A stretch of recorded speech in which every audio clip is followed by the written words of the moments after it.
여러분, 지금 전 세계 부의 지도가 100년 만에 바뀌고 있습니다. 미국 뉴욕 연방준비은행 지하 24m 120톤짜리 강철문 뒤에 숨겨진 300조 원어치의 금괴가 지금 증발하고 있습니다. 단순히 프랑스가 금을 가져갔다, 독일이 불안해한다, 이런 수준의 뉴스가 아닙니다. 제2차 세계대전 이후 80년간 세계 경제를 지탱해온 달러 제국, 그 거대한 건축물의 기둥이 뿌리째 뽑히고 있다는 강력한 경고음입니다. 오늘 이 시간에는 왜 유럽 국가들이 동맹을 배신하고 금을 털어내고 있는지, 그리고 그 틈을 타 중국이 어떤 무서운 계획을 세우고 있는지, 마지막으로 우리 대한민국은 과연 이 폭풍 속에서 살아남을 수 있는지 낱낱이 해부해 드리겠습니다. 프랑스 이야기부터 자세히 뜯어보겠습니다.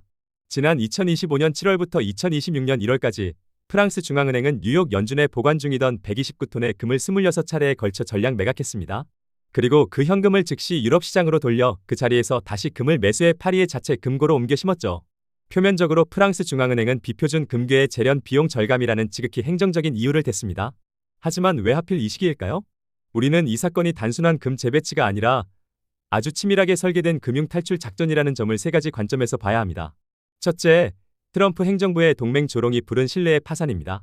당시 트럼프 대통령은 나토 동맹국들의 무리한 군사 작전 참여를 강요했습니다. 프랑스가 이를 거부하자 트럼프는 공개 석상에서 마크롱 대통령의 말투를 흉내내며 조롱했고, 심지어 마크롱의 부인까지 언급하며 외교적 금도를 완전히 넘어섰습니다. 국가 간의 금보관은 상호 신뢰라는 보이지 않는 거대한 계약서 위에 존재합니다. 그런데 동맹을 조롱하고 영토까지 강탈하겠다는 협박이 오가는 상황에서 프랑스 입장에선 더 이상 자산을 미국 땅에 두는 것이 바보 같은 짓이 된 겁니다. 신뢰가 깨진 자리에 자산을 맡겨둘 나라는 세상 어디에도 없습니다.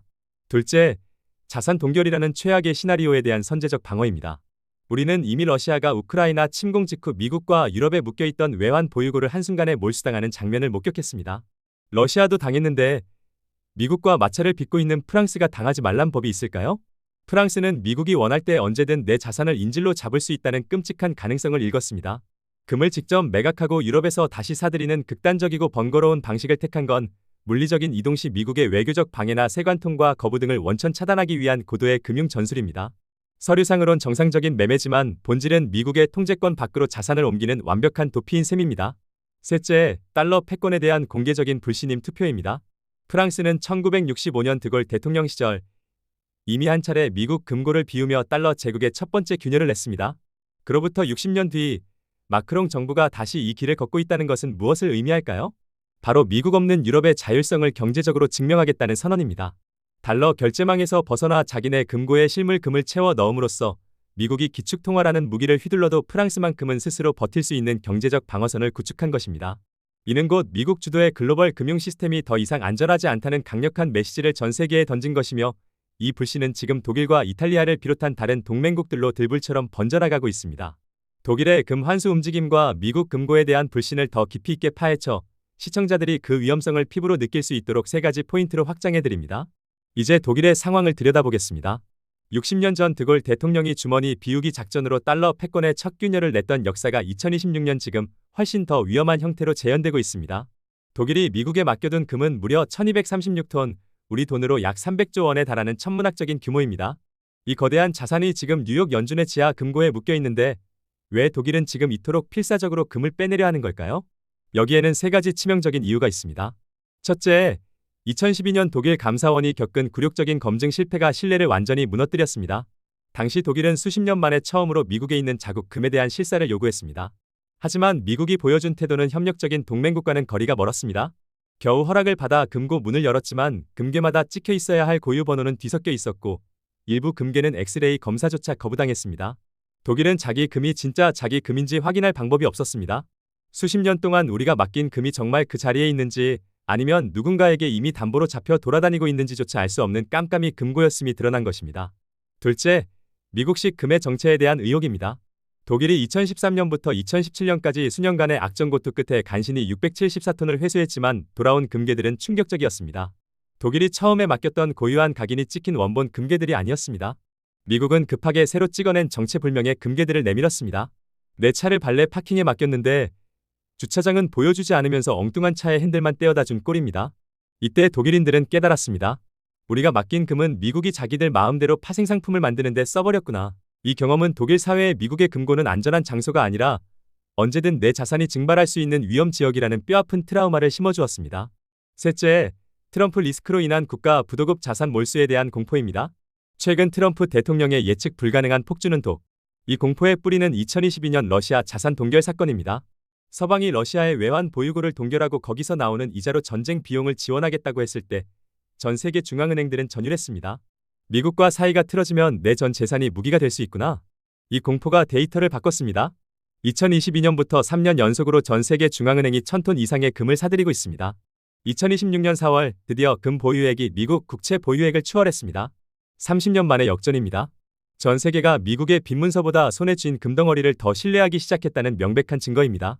지금 전 세계가 미국의 금고를 의심하며 혼란에 빠진 사이 이 상황을 가장 치밀하고 소름 돋게 이용하는 나라가 바로 중국입니다. 단순히 금을 사재기하는 수준을 넘어 중국은 지금 달러 패권의 심장인 뉴욕과 런던의 지위를 빼앗아 오기 위한 거대한 판을 짜고 있습니다. 그 핵심 전략을 세 가지로 분석해 보겠습니다. 첫째, 금 저장소의 이동을 통한 인프라의 재편입니다. 중국은 홍콩을 단순한 금융 허브가 아닌 전 세계 금의 새로운 종착역으로 만들고 있습니다. 현재 홍콩의 금 보관 용량은 150톤 수준에 불과하지만 중국은 이를 3년 안에 2000톤 이상으로 무려 13배 이상 대폭 확장하겠다는 야심찬 계획을 이미 가동했습니다. 유럽 국가들이 미국 금고에서 금을 빼내 자국으로 가져가고 싶어도 운반과 보관의 리스크 때문에 고민이 많을 겁니다. 중국은 바로 그 틈을 파고들어 미국 대신 가장 안전하고 효율적인 홍콩의 금고에 금을 맡기라고 손짓하고 있는 것입니다. 둘째, 위안화 기반의 결제 시스템으로 금 거래의 룰을 바꾸고 있습니다. 과거에는 금을 사고 팔 때 반드시 달러가 매개체로 필요했습니다. 하지만 이제 중국은 홍콩 금거래소에서 위안화로 직접 금을 결제하고 청산하는 시스템을 구축하고 있습니다. 금을 사고 파는 과정에서 달러라는 경유지를 없애버리는 것이죠. 이는 곧 금 거래 생태계에서 달러의 영향력을 거세하겠다는 강력한 선전포고입니다. 유럽의 자금이나 중동의 오일 머니가 금을 사들일 때 달러를 거치지 않게 된다면 전 세계 기축 통화로서 달러의 지위는 말 그대로 급격하게 쪼그라들 수밖에 없습니다. 셋째, 이란전으로 가속화된 페트로 위안과의 결합입니다.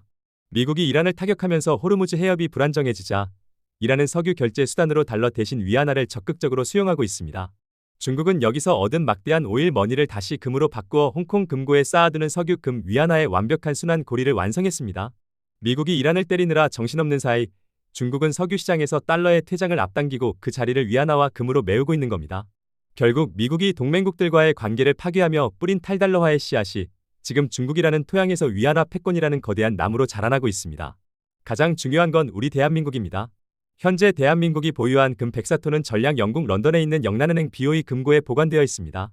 영국은 미국의 가장 강력한 동맹국이자 금융 시스템의 뿌리라고 할 수 있죠. 하지만 글로벌 패권 전쟁이 격화되는 지금 우리는 104톤의 금을 영국에 맡겨두었다는 사실을 결코 안심할 수 없습니다. 왜 대한민국 경제가 보이지 않는 인질극의 희생양이 될 수 있는지 세 가지 치명적인 문제를 지적합니다. 첫째, 금고의 주권은 우리에게 없습니다. 베네수엘라의 마두로 정부가 영란은행에 맡겨둔 자기 나라 금 10억 달러어치를 찾으려 했을 때 영국은 무엇이라고 했습니까? 미국의 압력을 근거로 인출을 거부했습니다. 심지어 영국 법원까지 나서서 이 금은 마두로 정부의 것이 아니다 라는 판결까지 내렸죠. 남의 나라 금고에 금을 맡긴다는 것은 정치적 상황에 따라 내 자산이 순식간에 적성 자산으로 분류되어 동결될 수 있다는 뜻입니다. 104톤의 금이 영란은행에 있는 한 우리는 유사시 우리 금을 스스로 회수할 권리조차 영국과 미국의 손에 맡겨두고 있는 셈입니다. 둘째, 13년째 멈춰버린 방어 전략은 명백한 직무유기입니다. 전 세계 중앙은행들은 러시아 자산 동결 이후 달러 패권의 붕괴를 직감하고 미친 듯이 금을 사들이고 있습니다. 3년 연속 연간 1000톤 이상의 금이 전 세계 중앙은행 금고로 흡수되고 있죠. 그런데 한국은 어떻습니까? 2013년 이후 무려 13년 동안 금을 단 1g도 추가 매입하지 않았습니다.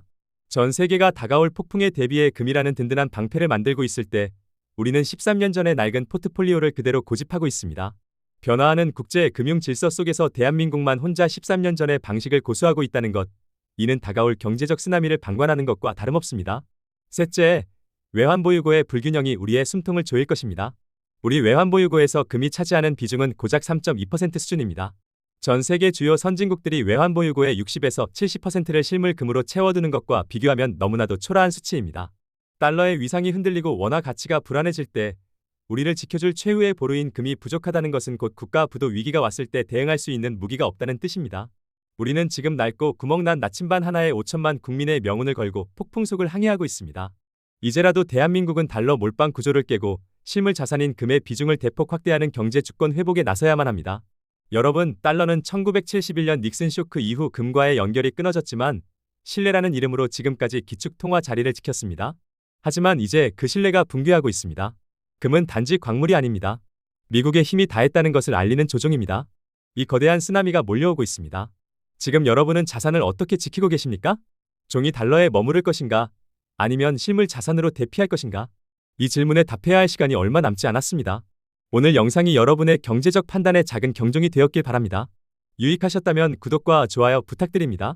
지금까지 쉬운 주식경이었습니다. 감사합니다.